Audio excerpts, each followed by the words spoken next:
Eustache Deschamps. Eustache Deschamps est un poète français né à Vertus en Champagne vers 1340 et mort vers 1410.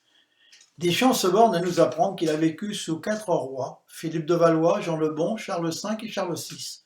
Ses vers remplissent un des plus gros manuscrits de la Bibliothèque nationale.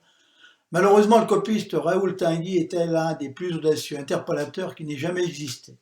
Voici quelques titres de ballades cités au hasard et qui donneront une idée des sujets traités par Deschamps.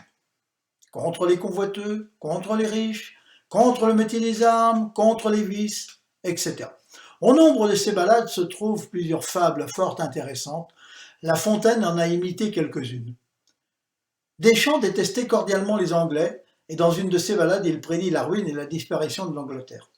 Son poème le plus considérable, dirigé contre les femmes, est intitulé Le miroir de mariage, qui ne compte pas moins de 13 000 vers. Voici quelques rubriques des questions traitées.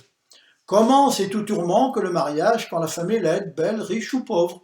Les inconvénients qui adviennent en mariage par les enfants, supposer que l'on se marie pour avoir lignée. S'il parle des chalours désordonnés et impudicité des femmes. Comment femme fait un pèlerinage pour viloter estreveux et de la charge d'enfants nourrir. Les prélats, les juges, les avocats, les moines, les nobles et bien d'autres sont également l'objet du ressentiment d'Eustache. Piaget dit de lui, son style est rude, inégal, toujours énergique. Sa phrase est courte et souvent obscure.